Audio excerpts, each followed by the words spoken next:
Bismillahirrahmanirrahim. Assalamualaikum warahmatullahi wabarakatuh. Alhamdulillahi rabbil alamin. Assalatu wassalamu ala ashrafil anbiya'i wal mursalin wa ala alihi wa sahbihi ajma'in, amma ba'd. Pertama-tama, marilah kita bersama-sama memanjatkan rasa syukur kehadirat Allah Subhanahu wa Ta'ala, yang mana tiada henti-hentinya Allah Subhanahu wa Ta'ala memberikan nikmat kepada kita dari mata terbuka sampai tertutup kembali. Nikmat-nikmat Allah Subhanahu wa Ta'ala senantiasa mengalir pada diri kita semua.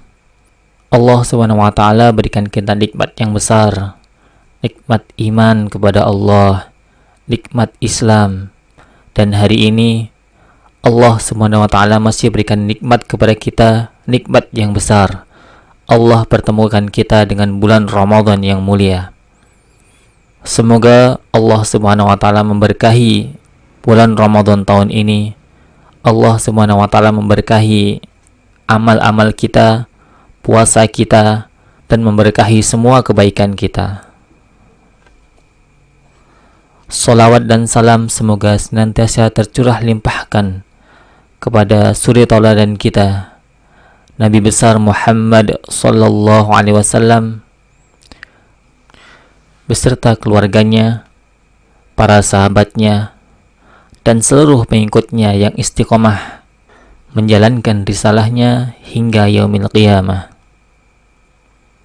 Ikhwan akhwat yang dirahmati Allah Subhanahu wa Ta'ala, hari ini kita akan membahas sedikit tentang salah satu sahabat Nabi Muhammad sallallahu alaihi wasallam yang mulia.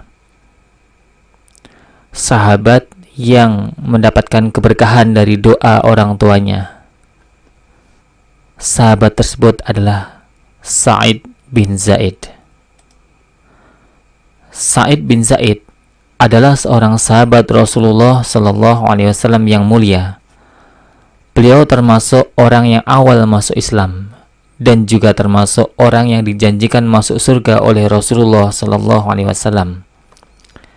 Sa'id bin Zaid memiliki banyak keutamaan sebagaimana sahabat-sahabat Rasulullah sallallahu alaihi wasallam yang lain. Sa'id bin Zaid adalah anak yang sangat berbakti kepada orang tua, taat kepada Rasulullah, dan senantiasa berjuang membela agama yang dibawa Rasulullah, yakni Islam. Sa'id bin Zaid juga seorang yang pemberani, rajin beribadah, dan termasuk orang yang makbul doanya. Ketika Rasulullah sallallahu alaihi wasallam menyeru orang-orang untuk memeluk Islam, Sa'id bin Zaid segera memenuhi panggilan beliau, menjadi pelopor orang-orang yang beriman kepada Allah dan membenarkan kerasulan Nabi Muhammad sallallahu alaihi wasallam. Sa'id bin Zaid dididik oleh seorang ayah yang sepanjang hidupnya giat mencari agama yang hak. Bahkan dia mati ketika sedang berlari kepayahan mengejar agama yang hak, yakni Islam. Sebelum wafat, ayah Sa'id, yakni Amr bin Nufail, berdoa seraya menengadahkan tangannya ke langit. Ya Allah, jika Engkau mengharamkanku dari agama yang lurus ini, maka janganlah anakku Sa'id diharamkan pula darinya. Doa ayahnya tersebut dikabulkan oleh Allah Subhanahu wa Ta'ala. Ketika mengetahui Nabi Muhammad sallallahu alaihi wasallam diutus menjadi nabi dan rasul untuk mendakwahkan Islam, Sa'id bin Zaid pun segera masuk Islam. Sa'id bin Zaid masuk Islam tidak seorang diri. Dia bersyahadat bersama istrinya, yakni Fatimah binti Khattab, adik perempuan Umar bin Khattab. Karena pemuda Quraisy ini masuk Islam, dia disakiti dan dianiaya, dipaksa oleh kaumnya supaya kembali kepada agama mereka yang lama, yakni agama jahiliyah mereka. Tetapi jangankan mengembalikan Sa'id bin Zaid kepada kepercayaan nenek moyang mereka, sebaliknya Sa'id bin Zaid dan istrinya sanggup menarik seorang laki-laki Quraisy yang sangat kuat fisiknya maupun intelektualnya, bisa membawanya masuk Islam. Mereka berdualah yang menyebabkan Umar bin Khattab radhiyallahu anhu masuk Islam. Dikisahkan bahwa ketika Umar bin Khattab radhiyallahu anhu telah menghunus pedang untuk mengancam Nabi Muhammad SAW, datang seorang yang mengadukan bahwa adiknya Fatimah binti Khattab telah masuk Islam. Maka semakin murkalah Umar. Ia langsung berbelok arah untuk menemui adiknya. Namun justru Umar bin Khattab mendapatkan hidayah ketika mendengar bacaan adiknya Fatimah dan suaminya Sa'id bin Zaid yang membaca Al-Quran surah Toha. Umar bin Khattab radhiyallahu anhu, sang singa padang pasir, pun masuk Islam sebab beliau. Lalu bagaimanakah kehidupan Sa'id bin Zaid bersama Rasulullah SAW? Ketika dia masuk Islam, umurnya belum lebih dari 20 tahun.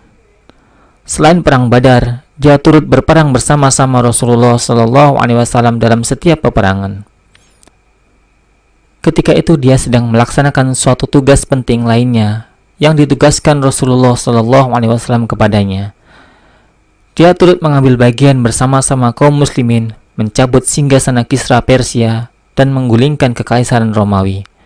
Dalam setiap peperangan yang dihadapi kaum muslimin, dia selalu memperlihatkan keberanian yang luar biasa.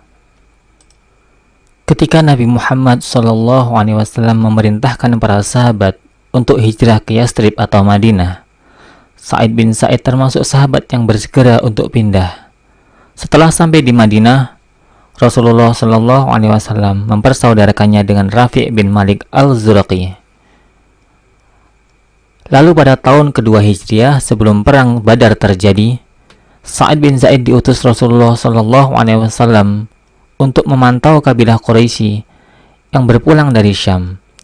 Ia adalah satu di antara 9 orang yang diutus Nabi ke sana di bawah pimpinan Abu Ubaidah bin Jarrah. Pada intinya, Sa'id bin Zaid dan kawan-kawannya ini tidak bisa mengikuti perang Badar.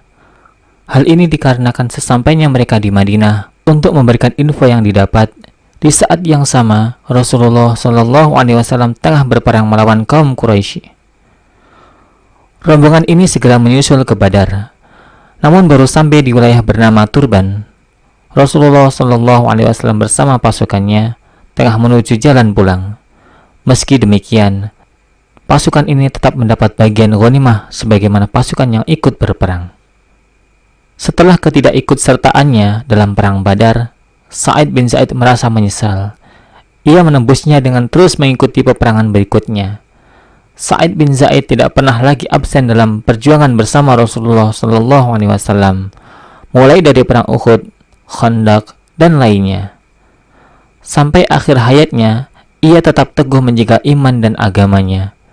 Ketika beliau wafat, ia dimandikan, dikafani, dan disolatkan oleh para sahabat yang utama, termasuk Sa'ad bin Abi Waqqas dan Abdullah bin Umar. Dari kisah tersebut, kita dapat mengambil pelajaran bahwa seorang muslim harus senantiasa menjaga dan memperjuangkan kebaikan, sebagaimana Sa'id bin Zaid menjaga dan memperjuangkan iman dan agamanya bersama Rasulullah SAW dan para sahabat lainnya sampai akhir hayat. Semoga Allah Subhanahu wa Ta'ala memberikan kita hidayah untuk meneladani beliau. Amin ya rabbal alamin. Semoga bermanfaat bagi kita semua. Wassalamualaikum warahmatullahi wabarakatuh.